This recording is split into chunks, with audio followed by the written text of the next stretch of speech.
Ezeobi Aluzego after me post about using somebody and also dumping somebody. When I say the time is sure no, I said again, time is sure no. You don't know anything about music.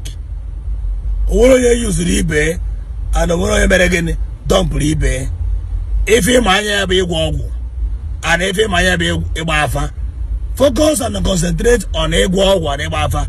Don't put your eyes in entertainment when you're in entertainment. And as you use and dump, also ojazzy, Bonye put effort on that music. Opposite, you could use the ojazzy, negwa dump.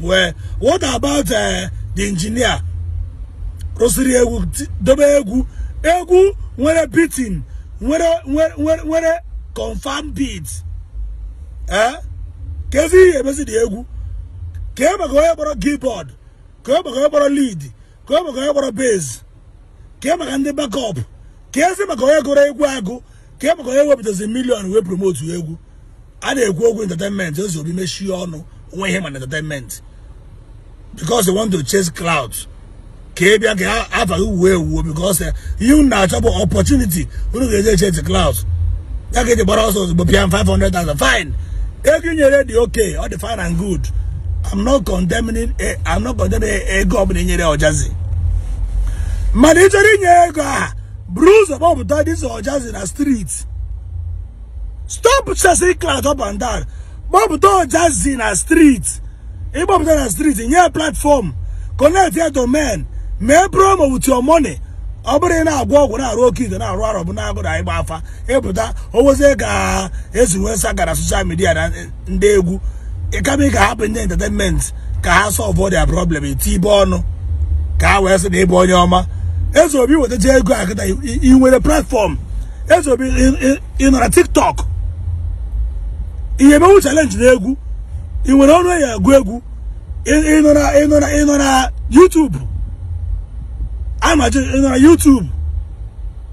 Can platform get a Spotify? Carry your platform. Now, ngalabani ne egu sotoro. Can platform getting AJ promote egu? Come here, we explain because they want to chase cloud. Here some people. Oh, to aga one girl newi suwe win sia jambo. This year, jambo enwero. One guy that those was no game ezege. No game jambo your brother no get send you obodo yibo. Till date. I can tell you about Canada. Afuba Canada. About those bo when entertainment. Focus on your Arabonago. Focus no kid but focus on him. Focus on our job boy around them money. Adapt those book call here because somebody can get the sense in Nabu the gas no okozo but Nabu. It's your just where again back your lost glory. Which glory? Where glory in it again? Because una chano man or man abazo man. Una never going to believe that never no jabon man which oh man Igbo edge Maribo will confirm man and pure and the truth, honest, peace and progress. Maybe everything. You better call you fine and good with 500,000 yen, with 1 million yen, with 30 million yen.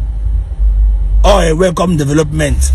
Man, never you say that they use your money, dump poor money. Nobody use anybody and nobody dump anybody. But we have the platform. Ezeobi, as big as you are, with all your money in it, you can never come close to e-money. From that, Jesus Abia, from that, world end. You can never come close to e-money, and you can never come close to 5-star. And the kcee Limpopo is in the use of dump one. Okay, it's a guario for Pandar. Now, I'll go radio for Pandar. Come here, but I'm going to Ezeobi. You don't make it away, make it say, congratulations, I saw your music, and your music was okay. Ekenegi, the baby that has no use to you dump one. Mbojazi no nubi, neighbor, where monyabu. Mbojazi and neighbor from barrier to barrier. From Akomozu to Akomozu, from function to function, where Moyabu, akpọpụtazie onye ọbụla mara onye ọ bụ ebiazi na asị na ekwukwara ka m pụọ gị ọnụ. Shut up your mouth ọsịsọ ka ndị nọ na music kwuo okwu esi na emere eyizuru onye dọmpụ onye ndị na-akụ egwu ị na-egwu eyuzuzie ojazzy. What of onye kụrụ drum? What of onye kụrụ ọgbakọrọ? What of onye kụrụ front trumpet? What of the engineer Skippy? What of all these people need put the effort to make the music growing? What of Spotify? What of YouTube? What of Facebook? What of Instagram? What of TikTok? What of all social media they promote you? For shut up your mouth and go and face your before I'm